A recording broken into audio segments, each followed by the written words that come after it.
Hi guys, and welcome to the next episode in our tutorial series on setting up a gRPC server in Go. In this episode, we're going to take a look at implementing the point of sales microservice, which is going to connect to our inventory microservice and use this to generate slips. Cool, so let's take a look at the code implementation. So first things first, we want to, from our root directory, cd into the services point of sales v1. And over here we have our service.proto that we defined in previous episodes, and we're going to want to run an alice proto gen boilerplate in this directory. And we're going to implement it in Go, and we want a server and a client. And cool, we now have the scaffolding code to implement our server.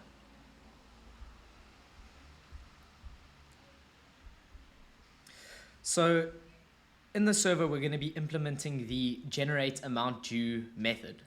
And what this takes in is an array of line items, where a line item is a combination of a product and a quantity of that product. So if we have a look here, we have a line item, which is a product, as a string, the name of the product, and also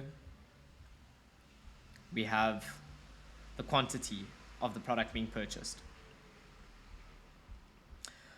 So first we want to validate our arguments. So we do request.getLineItems. And if this is null, then we have a problem. Required field but not provided. It's if statement. And similarly, maybe this item isn't null, but there are just 0 line items. So if the length of the line items given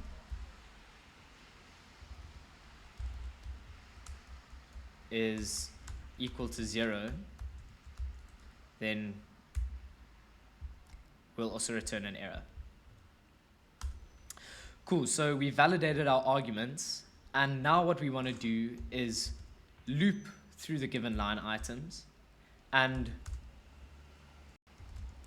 for each line item, we want to get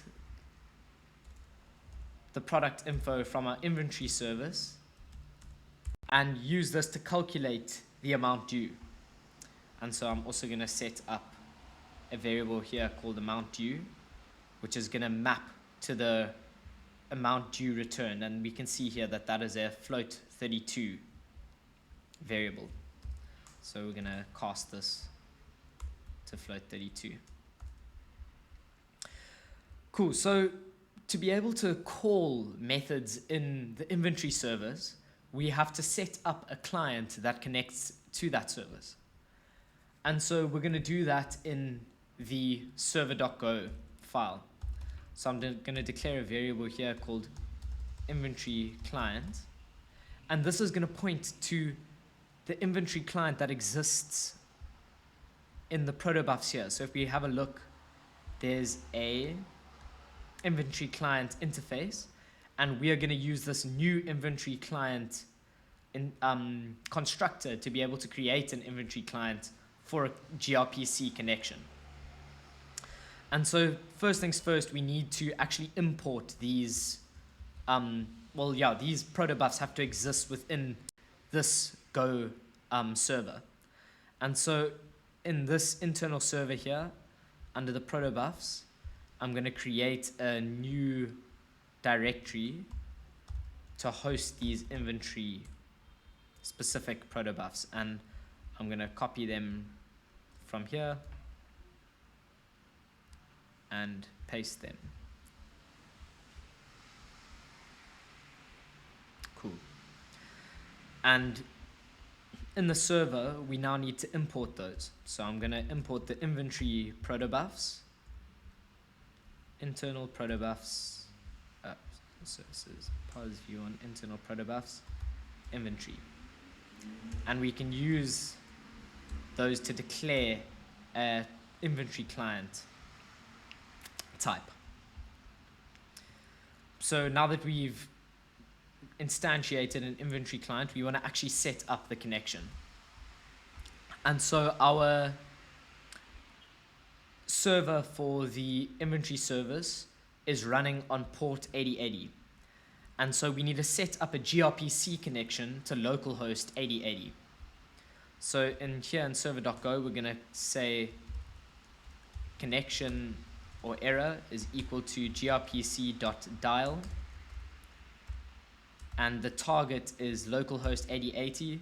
And we're going to say grpc.withInsecure since this is just a standard HTTP endpoint.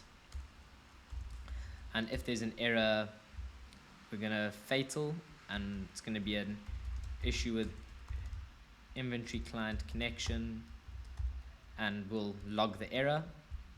Otherwise, we want to create an inventory client by saying pbinventory.newInventory client and passing it the connection to localhost 8080 where our inventory service is being hosted. And so yeah, now we've got an inventory client that we can actually connect, that we've connected to and can make use of. So in methods.go, for each line item, we're going to want to get the product from our inventory client. So we're going to call the inventory client dot get product, and this is going to be a get product request, and we pass in the name of the product that is given in the line item.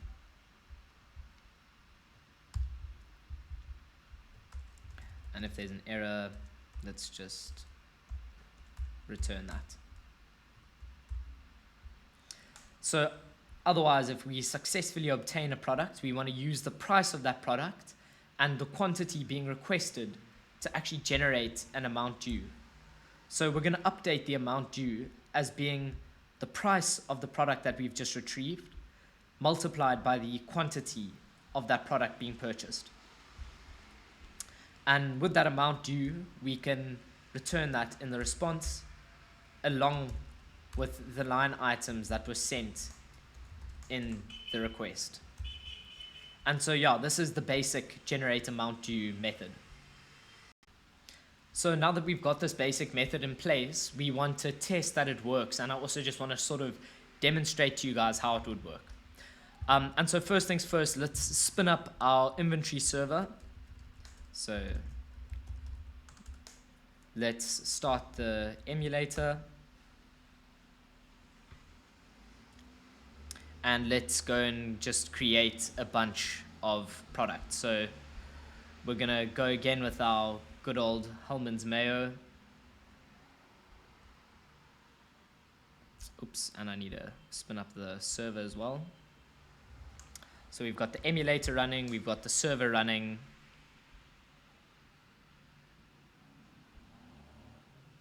And so now we can create those products. So Hellman's Mayo, let's create that. Cool, let's create Nola Mayo. Price is going to be $52.99 and there will be 100.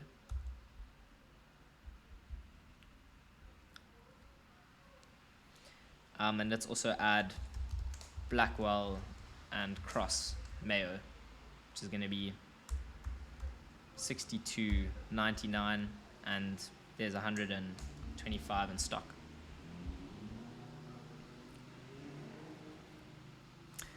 Cool, and so if we now list our products,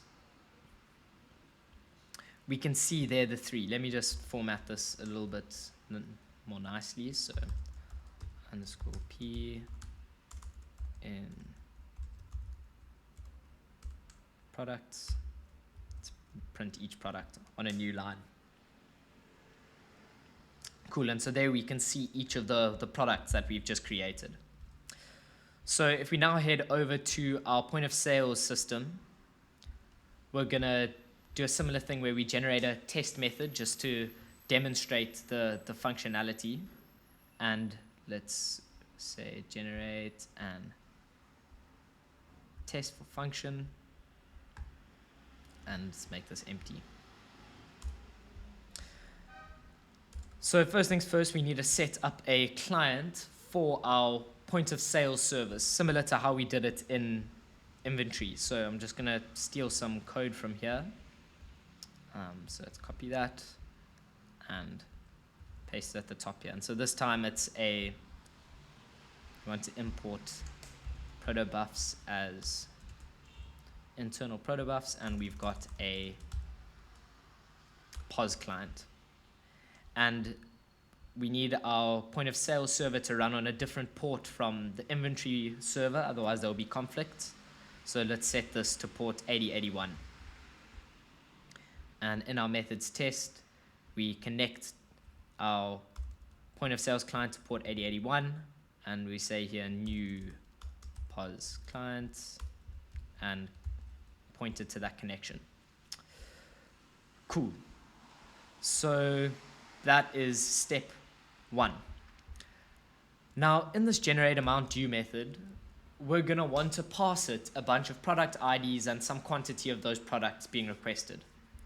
So the first thing is we generate a request, and this generate amount due request consists of line items. And so this is going to be an array of line items where each item is a product and some quantity. So let's say that we're interested in buying 2 Hellmann's mayos. So we're going to copy the product ID for Hellmann's mayo, put it over here, and we'll say 2. And maybe we want to get I don't know, 1 Nola mayo as well. We really like mayo here. So let's give that product ID.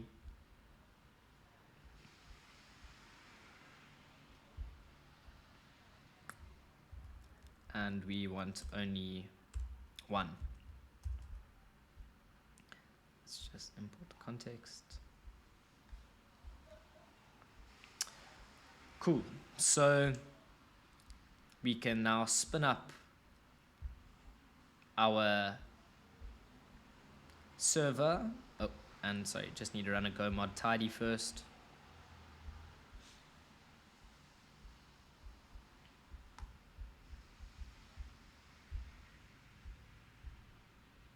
Cool, and now we've got our go sum. So we can now spin up our point of sale server to run on port 8081. Cool, and just ignore that error for now. And if we now run our test method, it should, for each of these products, make a hit to our inventory backend, get the price of that product, and then use that price multiplied by the quantity to return to us an amount due. And so let's see if that works as expected. Cool, so there we go. We can see that the amount due is 198 Rand and 97 cents. And so we've now connected our point of sales system to our inventory backend using gRPC. And that concludes our example. So I hope you guys have learned a lot from this example, and I've really enjoyed putting this tutorial together. And yeah, if you have any questions, please feel free to drop them in the comments, or yeah, send them my way. So yeah, thanks for joining.